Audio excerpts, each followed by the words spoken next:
Welcome to Kevin's European Garage, and today I'm going to show you how to change the spark plugs on a 2014 Mini Cooper Countryman S.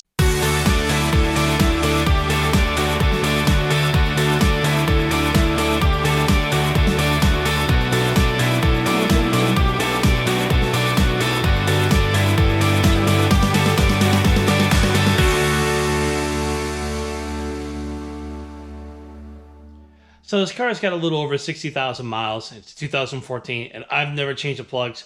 So I think it's about time the plugs got changed. I've owned this car, well, my wife's owned this car since 30,000 miles. So I think it's time to change the plug. We're going to do that today. So today I'm going to use Bosch plugs. These should pretty much be very similar to what's in there. Then what we're going to do before I start is I'm just going to double check the gap on these things to make sure that during shipment or anything else that the electrode actually didn't get pushed down and touching the tip. I'm going to do that now. So here's the spark plug, and this is the part I was talking about right here. You can see that there's got plenty of gap in there. Sometimes during shipping it can get messed up, dropped or something like that. Someone can drop it. So these come with a protective cover. So it really covers over that. So this shouldn't happen with these, but just in case, I always like to make sure to take a look beforehand and not just throw them in there blindly. The other thing you're going to need, is most people don't have this, is a 14 millimeter 12-point spark plug socket. You can pick this off of Amazon or anywhere else, starting for like $9 and go on up. You can spend as much as $20, $30 on a socket over here. So the first thing we got to do is you got to remove this cover. You don't have to take that off. It should slide off without it. So you want to lift up, grab it from the bottom over here, lift straight up, so you'll get loose, pull it out.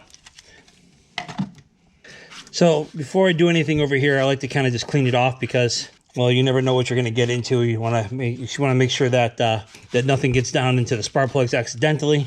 Trying to get anything loose that's out of here. There's a little bit of debris over there, so I'm going to do is I'm going to get the air and I'm going to blow it off.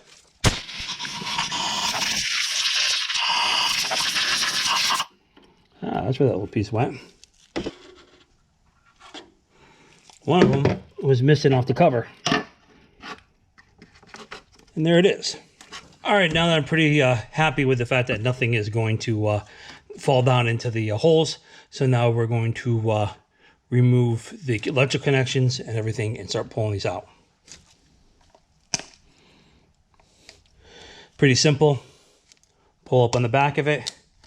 It actually pushes out the harness for you. Now we're just going to pick up the coil. Just try to your best to lift it up. See if this one comes up. This one came up. So now we got it up. Now we should be able to pull the harness off. Let's try this one. Just don't try to pull too hard, and be careful how far you're pulling.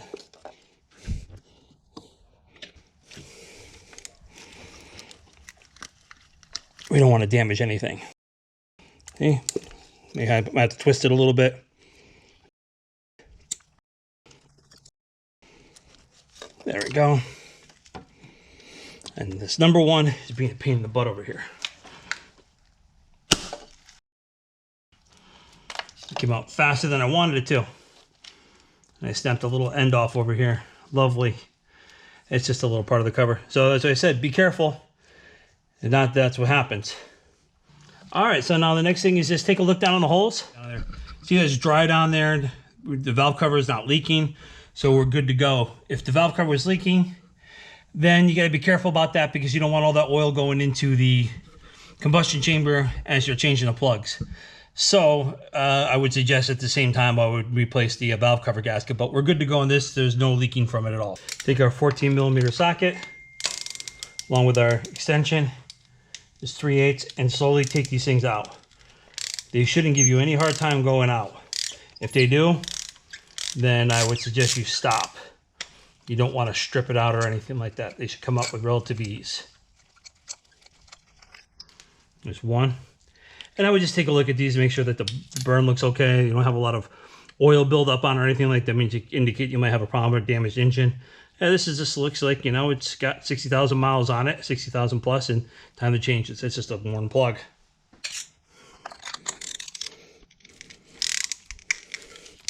This is something I would never suggest doing with an impact on or anything of that sort. Always use hand tools.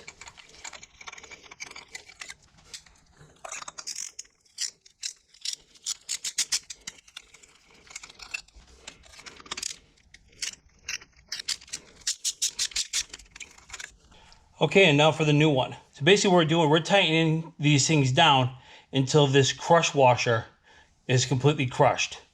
Obviously you can't see it from inside there, but that's what we're going to do. So we don't want to tighten this down too much. The exact foot-pounds, I don't know, but it's not going to be much. You don't want to crank down on them very hard.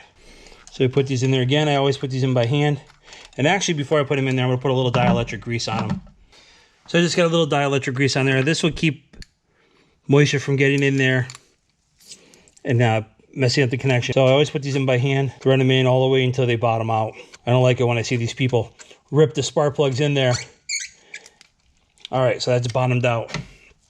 Using an air ratchet or anything else, that's just bad news. So now we just tighten it down until the thing crushes. And that's it.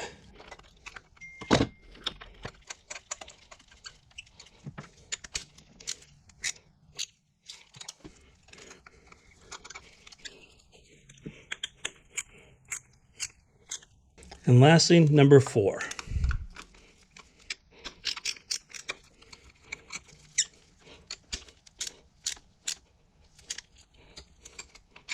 Time to put the coils in. We'll put the coils back in the same spots they came out.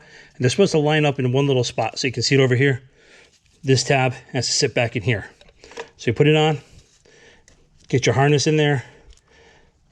Kind of twist it a little bit so you can get it in. There we go. Make sure it's lined up in place. Push it all the way down. It's all the way down and bottomed out. Push the harness in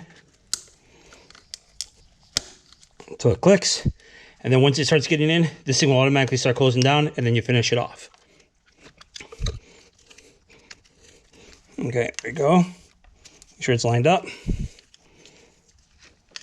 Push down. Harness in. Obviously some go in a little bit easier than others. And lastly, number 1.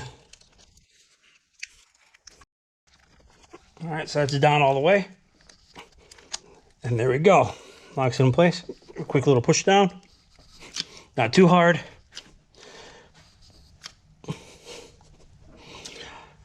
All right, so all the spark plugs are in, and now we just put the cover back on. These little 2 tabs over here must sit underneath here. Oh, none of that's not anymore because that one's broken. So you just slide it in here like this.